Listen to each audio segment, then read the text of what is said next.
지금 시장이 굉장히 흔들리고 있어요. 자, 흔들리는 시장 속에 기회가 있습니다. 태풍이 오면 큰 나무가 쓰러지게 되는데 그 쓰러진 나무 밑에 키가 작고 그늘이 져서 햇빛을 받지 못했던 작은 풀들한테도 빛이 들어오게 돼요. 시장이 흔들릴 때 반드시 그 틈이 생기고 기회가 있습니다.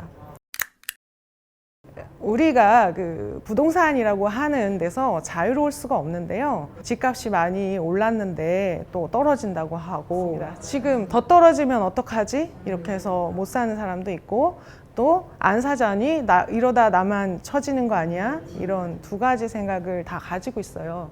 제가 경매를 시작하게 된 그 계기와 또 제가 하면서 부동산 공부를 이렇게 했으면 좋겠다 라는 어떤 방법을 오늘 말씀드리려고 합니다. 자, 돈을 벌어야겠다라고 생각을 했는데 사람들이 돈은 인생의 전부가 아니다라고 이야기를 하거든요. 그건 돈이 있는 사람들이 한 얘기예요. 돈이 없을수록 돈이 중요해집니다. 그리고 돈이 없으면 돈이 인생의 전부가 돼요. 제가 이 책에서 이 문구를 읽었어요. 전략이 없이 열심히 하면 빨리 망한다고. 단지 열심히 하는 것만으로는 좀 부족해요. 그 방향이 맞아야 되고요. 제가 꿈꾸었던 두 번째 인생에서의 그 수입, 제 직업의 조건이요. 이 네 가지 조건이 맞아야겠구나. 이래야 내가 돈에서 자유로울 수 있겠구나라는 생각을 한 30대 정도, 30대 초반에 한 것 같아요. 그래서 일단 정년이 없어야 될 것 같다. 그리고 두 번째는 시간과 1대1로 교환하지 않고 수입의 확장성이 있어야 되면서 내가 현재 하는 일을 하면서도 해야 내가 도전을 할 수 있을 것 같았어요. 그래서 했었던 일이 연예인 누가 경매로 3층 상가주택을 낙찰받아서 1층에는 카페, 2층에는 월세 주고 3층에 거주하면서 건물 관리하면서 산다는데 되게 좋아 보이더라. 그래서 그래, 경매를 한번 해보자 이렇게 생각을 하게 됩니다. 제 주변에는 자수성가한 부자, 부동산 자산가가 없었는데 그래도 들은 건 있었어요. 부자들이 부동산 투자를 한다, 이런 거. 그래서 부동산 공부를 해봐야겠다, 경매 투자를 해야겠다, 이런 생각을 하게 됩니다. 제가 부동산 공부를 할 때 장애물이 굉장히 많았어요. 공대생이 갑자기 아르바이트 막 3개씩 하다가 경매 공부를 하려니까 이 책에 낯선 단어도 너무 많고 이 돈이 없다는 그 좌절감, 이게 종잣돈이 없다는 그 좌절감 때문에 굉장히 힘들었는데 제가 부동산 자산가를 봤을 때 자산가들은 지식이 많아요. 부동산 지식이 많고 자산이 많습니다. 그럼 자산이 많아서 지식이 많아진 걸까요? 지식이 많아서 자산이 많아진 걸까요? 자, 부동산으로 돈을 벌었다면 지식이 많아서 자산이 많아진 거예요. 지식이 없는데도 자산이 많은 거는 다른 데서 돈을 번 거예요. 연예인처럼 주식으로 사업을 했다든지. 자, 보통 사람이 그렇게 사업이나 다른 걸로 돈을 많이 벌지 않고 부동산으로 지식이 많아지려면 일단 지식을 먼저 투입을 하는 게 맞는 겁니다. 자, 반대로 얘기하면 부동산 자산이 없는 사람들은 지식이 없어요. 지식이 없어서 자산이 만들어질 기회조차 없는 겁니다. 그래서 이 저주의 고리를 끊어줘야 돼요. 어디서? 지식이 없다는 데서 밖에 끊을 수가 없습니다. 우리가 접근 가능한 것은 저기예요. 자, 여러분이 금수저라는 이야기를 많이 들었을 거예요. 금수저를 들으면 굉장히 속에서 분노가 끓어오릅니다. 금수저에 우리가 분노하는 이유는 두 개예요. 첫 번째는 내가 금수저가 아니기 때문입니다. 금수저들은 자신이 금수저라고 분노하지 않습니다. 자, 두 번째는 그들이 누리고 있는 것을 얻기 위해서 대가를 치르지 않았다. 자격이 없는 것을 누리고 있다는 어떤 그 분노가 있는 거예요. 자, 그런데 누군가가 부동산 지식이 많이 있다면 그것은 후천적으로 100% 자기가 노력해서 얻은 것입니다. 자, 우리는 대가를 치르고 그 자격을 얻어야 됩니다. 자, 선생님, 저는 돈이 없는데 공부해서 뭐 하겠어요? 돈이 많이 모이면 그때는 공부를 하겠습니다. 이렇게 얘기하시는 분들이 있어요. 자, 그런데요, 이 부동산이라고 하는 게 굉장히 방대하고요.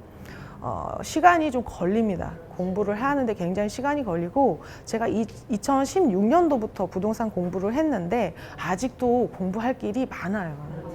그냥 하루하루 평생을 걸쳐서 자산과 함께 지식이 같이 성장해 나가는 것이에요.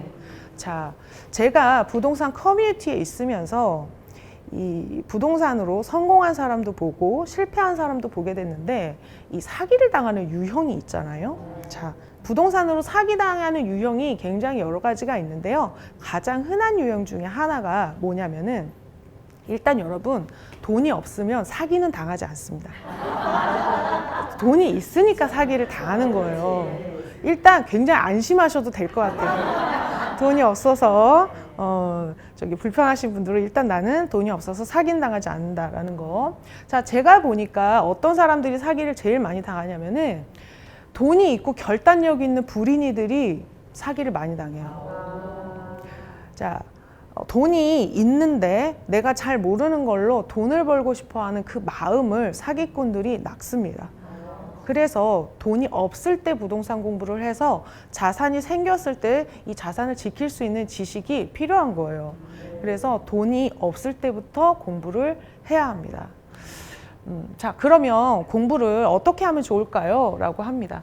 자, 제가 생각했을 때 부동산 공부는 이 두 가지를 좀 병행을 해줘야 되는데, 부동산에 대한 지식이 있어야 되고, 동네를 좀 알아가는 게 필요해요. 자, 제가 생각했을 때 부동산 지식에는 이런 것들이 있습니다. 자, 이 스텝 1, 2, 3는 난이도도 있지만은요, 가장 필수적이라고 생각하는 것을 제가 스텝 1에다 넣었어요. 자, 무주택자라면은 일단 청약이랑 대출, 부동산의 세금 체계가 필요합니다. 제가 굉장히 충격적인 질문을 많이 듣는데, 이 세대의 개념이 없으신 분들이에요. 저희 남편이 집이 있어요. 근데 저는 집이 없거든요. 저는 무주택입니까? 이렇게 물어봐요.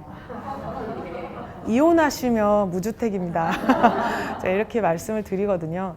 자, 이런 기초적인 세금 체계나 입지에 대한 걸 알아야 내 집 하나 사는 의사선택을 할 수가 있는 거예요.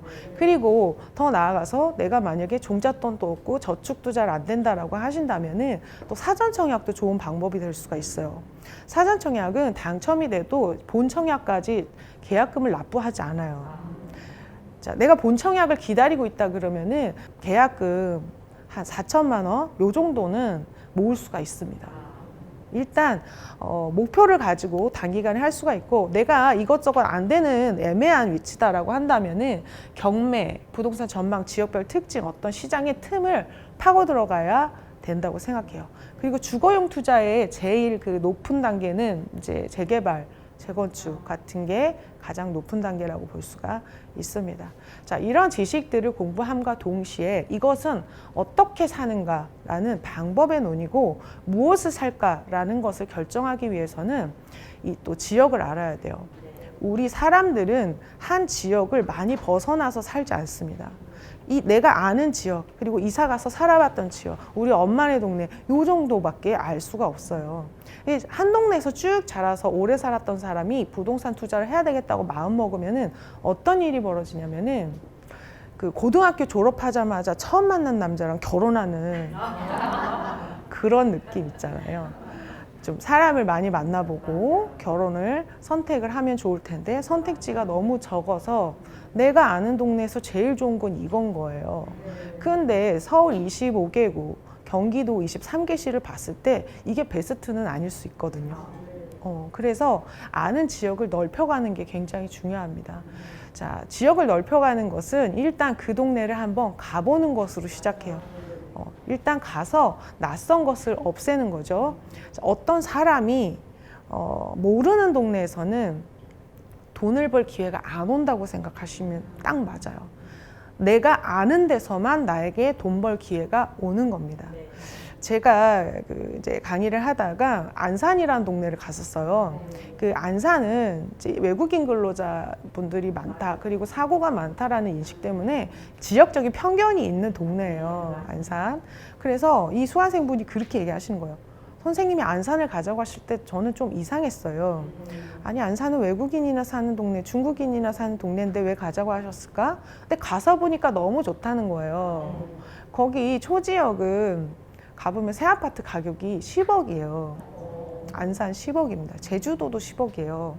자, 근데 그 말씀을 하신 그분이 중국인이었거든요.